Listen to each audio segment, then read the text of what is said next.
Dave, from a league perspective at least, that winning run just keeps on going. Carrington must be a very happy place to work right now. Yeah, not much change in the last couple of months. You want to keep things on for as long as possible. So this, I suppose, period provides us with different challenges, different potential opportunities around different competitions, and I've said previously around the utilisation of our squad. We play from next weekend. We played 10 games in 5 weeks, taking us to New Year's Day. So it's the busiest part of the football calendar, when you are most stretched, when there is potential, like I say, opportunities. Some will say distractions in terms of FA Cup, in terms of EL Trophy, those types of things. But it's about coming through this period, because certainly from a league perspective, we'll play 8 matches, and takes you to just over halfway. And I'm sure that'll clear a picture in terms of what the league table looks like. If you were going to pick a game to lose over that period, I'm sure you'd have picked Tuesday night, albeit against a very good Bolton side. Just give us a brief assessment of that game on Tuesday. No, listen, from our perspective and from theirs, as much as you want to win the game, job done, we're through in that competition, so we look forward to the draw of that when it comes around. Again, because of the draw being northern and southern based, we'll be away from home against one of the northern teams, so not a huge in terms of travel. It comes in the same weekend or week of the FA Cup, so there'll be a little bit of rescheduling there in terms of game on a Sunday and probably a Wednesday. But it was good for us to get minutes into players that needed minutes. Thankfully, no injury as a consequence, as a result. The biggest thing was being able to see the levels and judge the levels. Bolton are up near the top of League One, and I've invested really, really well in their squad. And I suppose from our perspective and their perspective, slightly different. They're top of the group, wanted to win the game, wanted to finish top. They don't have a game this Saturday, so in the grand scheme of things, Tuesday was a game that they could afford to make some changes, but not wholesale. From our perspective, as much as, like I say, we went out to try and win the game, ultimately the weekend's game was and is the priority, and we managed to make 11 changes to be able to do that. So we'll come into the game in terms of this weekend fresher than we would have been. Players had to play an extended period, and looking forward to keep the winning run going in the league, as you say. And as you say, everyone's come through that unscathed, which I suppose is the most important thing from a game like that, really. The most important thing, like I say, from a player's perspective, but was a good gauge of what the level is. You get opportunity to watch League One football, and in certain aspects go and watch it live on occasions, but to be able to see, I suppose, your players against it and what that looks like is a different picture. So yeah, really useful exercise in terms of where we're at, and one that will, like I say, will strengthen us in the future. We've obviously seen Sars in a sling since picking up that knock to his shoulder last Saturday. Has there been any update on that injury?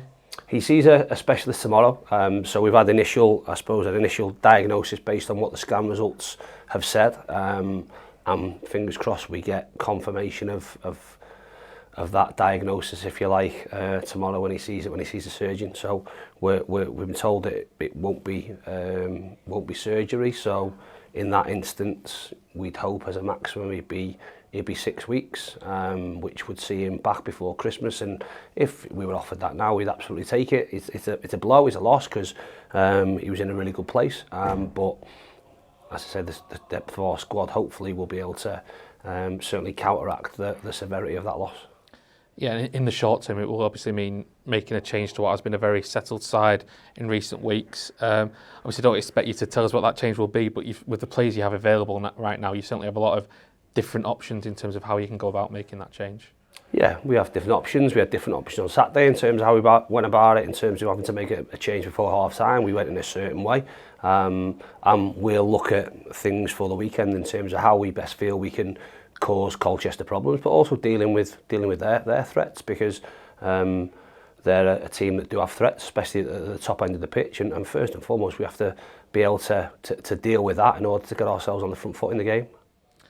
You have an opportunity on Saturday to equal the League Two fourth tier record for consecutive wins. You're closing in on the EFL record of 14 as well. In terms of managerial achievements in your career, where would that rank? Listen, it would be really high. It wouldn't be higher than getting promoted from League Two this season. So, in the grand scheme of things, a great achievement to win as many games as we are. But ultimately, then that winning of games only edges us closer to what the main objective is. So, if we get to 20, brilliant. But that just means that we're 30 points closer than where we were when we'd won 10, and that's the sole thing I'm looking at. We want to win the game, so there'll be extra motivation from a player's perspective to, like I say, try and capitalise on the momentum that we've built up and trying to keep winning football matches. But if we're in a situation on, whether it be Saturday, whether it be next Saturday, the following Tuesday, where we're still winning games and we're not in front and we scrape a draw from somewhere because we've not played well and things haven't gone in our favour, then you take your points closer than where you need to be. We obviously go out, as we do with any game, and every team will, with a mindset of trying to win the game of football and do everything we can to win that. But like I said, that will only be a consequence of hopefully us continuing to put points on the board with a finite total at the end of it that will mean that at the end of the season we've been successful, and we look forward to a League One campaign the following season. Apart from that, it's another game.